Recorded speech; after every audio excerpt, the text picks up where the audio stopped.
Hello dear students, myself Rishi Jain. I hope all are you doing very well. Student mainly जो आज हमने topic discuss करना है वो है numerical problems related to the Coulomb's law. Coulomb's law में कुछ हमारी इंपॉर्टेंट न्यूमेरिकल प्रॉब्लम है related to the equilibrium concepts, तो वो चीज हमने क्या करनी है, डिस्कस करनी है। Let's start with the numerical problem. हमारे पास न्यूमेरिकल प्रॉब्लम है टू फिक्स्ड पॉइंट चार्जेस, एक चार्ज है +4e and plus e units are separated by a distance a distance से वो separate है। Where should be the third point charge be placed for it to be in equilibrium? मतलब third charge हम कहां पे place करें कि पूरा सिस्टम इक्विलिब्रियम में आ जाए। अब देखिए आपके पास क्या है कि आपने इक्विलिब्रियम कॉन्सेप्ट के बारे में पढ़ा होगा। Corresponding to the equilibrium the net force should be 0।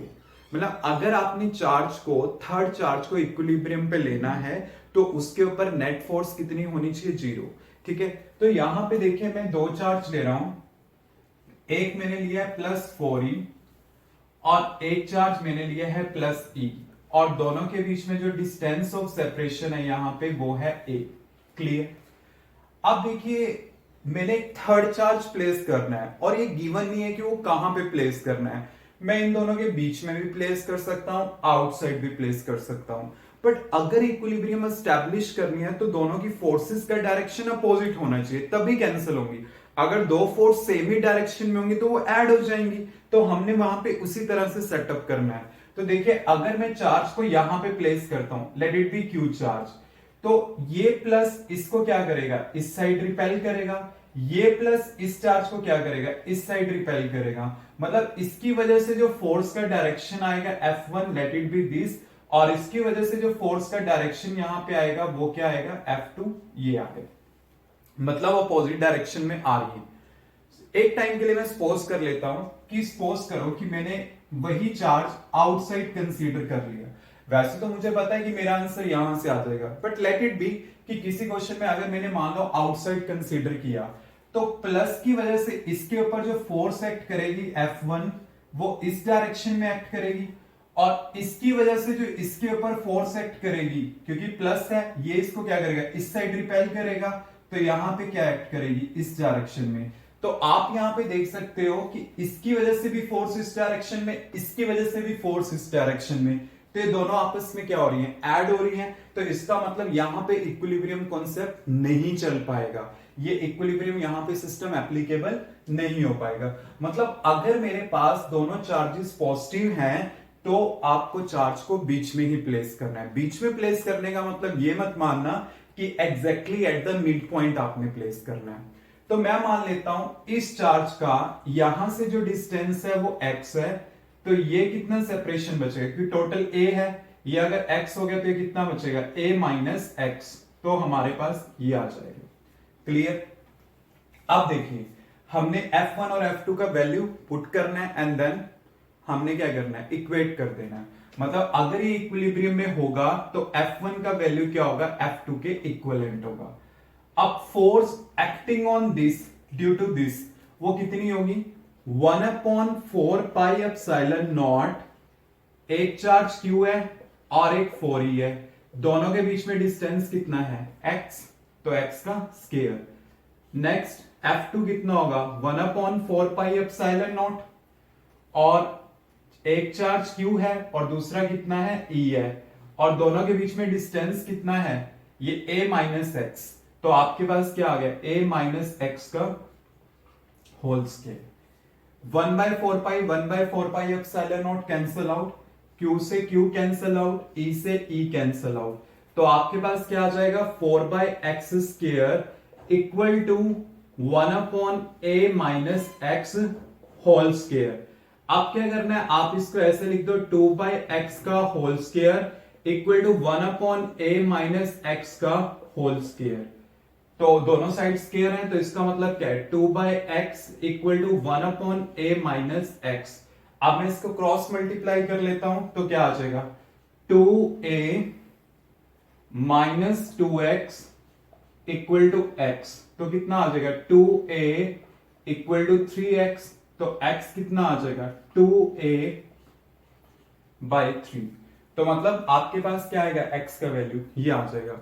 और जब आपके पास ये डिस्टेंस आ जाए ना, तो x आपके पास मतलब ये आया है, तो इसका मतलब आपने क्या कहना है कि आपको ये चार्ज इससे 4e से कितने डिस्टेंस पे प्लेस करना पड़ेगा, इतने डिस्टेंस पे।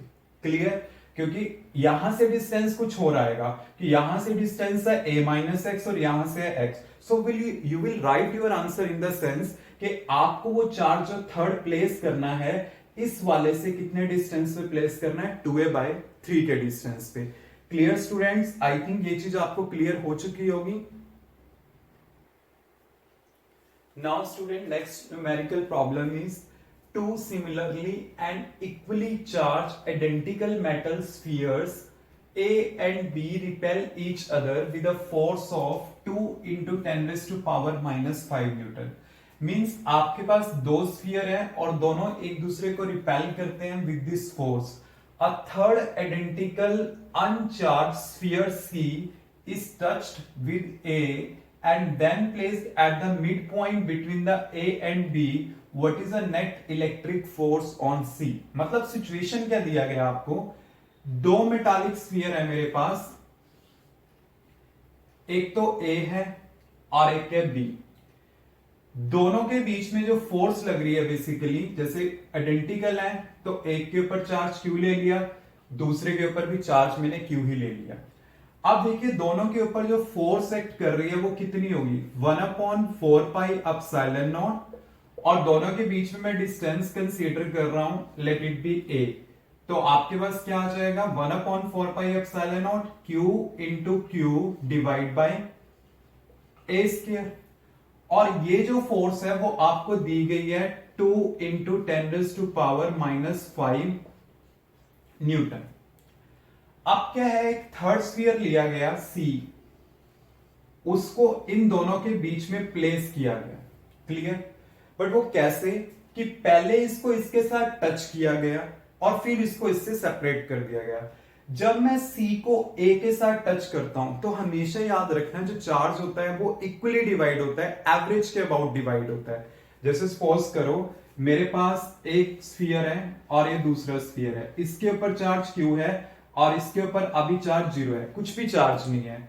ये A है और ये C है, मैंने इसको इसके साथ टच किया, तो जब आप इसको इसके साथ टच करोगे ना तो दोनों के ऊपर चार्ज क्या होगा, charge on the A equal to charge on the C। वो कैसे डिस्ट्रीब्यूट होता है, जितना इसके ऊपर चार्ज है और जितना चार्ज इसके ऊपर है डिवाइडेड बाय 2, एवरेज होता है। मींस A के ऊपर Q था, इसके ऊपर 0 था एंड डिवाइड बाय 2, तो मतलब हर एक के ऊपर चार्ज कितना होगा, इसके ऊपर भी Q/2 होगा और इसके ऊपर भी क्या होगा, Q/2।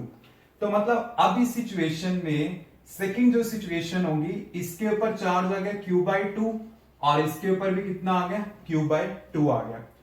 अब देखिए जब आपने स्फीयर प्लेस किया, ये इसको इस साइड रिपेल करेगा, तो मतलब इसकी वजह से जो F1 फोर्स एक्ट करेगी वो राइट साइड एक्ट करेगी, और ये इसको इस साइड रिपेल करेगा तो इसकी वजह से फोर्स क्या एक्ट करेगी, लेफ्ट साइड एक्ट करेगी। बट आपको स्टूडेंट ये चीज पता है कि ये मिड में प्लेस किया है। अगर ये मिड में प्लेस किया है तो ये a/2 और ये आपके पास a/2 हो जाएगा। तो डिस्टेंस तो आपके पास सेम ही है, जस्ट है क्या कि यहां पे ये वाला चार्ज Q/2 है और ये वाला Q है, तो ये वाला ज्यादा है तो इसका इंपैक्ट ज्यादा होगा। सो वी कैन से कि जो F2 फोर्स है वो F1 से क्या है, ज्यादा है। तो नेट फोर्स आपके पास क्या आएगी, F equal to F2 minus F1। तो F2 का वैल्यू क्या होगा, 1/4πε0। F2 फोर्स थी इसके ऊपर इसकी वजह से, तो आपके ऊपर पास कितना आएगा, वो एक चार्ज हो गया Q और एक Q/2, मतलब Q इंटू Q/2 और दोनों के बीच में डिस्टेंस कितना है, a/2 का होल स्क्वायर माइनस 1/4πε0। अब इन दोनों चार्जेस में एक Q/2 है, दूसरा भी Q/2 ही है, और दोनों में डिस्टेंस कितना है, a/2 का होल स्क्वायर। क्लियर? अब यहां पे क्या करो आप, Q² बाय 4πε0 को कॉमन ले लो, ये कॉमन आ गया। और ए स्क्वायर भी कॉमन आ जाएगा। जब मैं इसे कॉमन ले लूंगा तो एक 2 से तो एक 2 कैंसिल आउट हो गया, बाकी एक बचा तो ऊपर चला जाएगा, तो मतलब 2/1 यही चीज आएगी। और ऐसे ही अगर आप यहां पे करोगे, यहां पे 2 2 है और यहां पे 2 का स्क्वायर, तो ये दोनों तो आपस में कैंसिल आउट हो जाएंगे, बाकी कॉमन आ चुका तो यहां पे क्या आएगा 1, तो यहां से क्या आ जाएगा Q square upon 4 pi epsilon not a square. और ये जो टोटल वैल्यू है मेरे पास, ये है क्या आपके पास 2 into 10 raised to power minus 5 Newton, means you will get 2 into 10 raised to power minus 5 Newton. मतलब जब आप एक थर्ड चार्ज को प्लेस कर रहे थे तब भी फोर्स एक्ट करेगी सेम अमाउंट की। हाँ, यहां पे मैंने F कंसीडर किया था ना, इसको आप F डैश ले लो ताकि आप दोनों को डिफरेंट शो कर पाओ। हाँ, बाद में जरूर इक्वल शो हो जाता है कि चाहे F डैश ली थी चाहे F ली थी, दोनों सेम थी। ये कब थी? जब ये दोनों के बीच में थी। जब थर्ड को प्लेस किया तो कितनी नेट फोर्स एक्ट आ रही है ये, और इसका डायरेक्शन क्या होगा आपको पता है, F2 F1 से ग्रेटर है, तो नेट डायरेक्शन क्या होगा, ये होगा, means left side. So you can write towards a, तो ये मेरे पास क्या होगी डायरेक्शन। ऑलवेज रिमेंबर कि जब स्फीयर को टच किया जाता है तो जो चार्ज होता है वो एवरेज के अबाउट डिस्ट्रीब्यूट होता है, मींस एक के ऊपर क्यू, एक के ऊपर zero, Q plus zero divide by 2, इस तरह से होगा। Clear students, any doubt?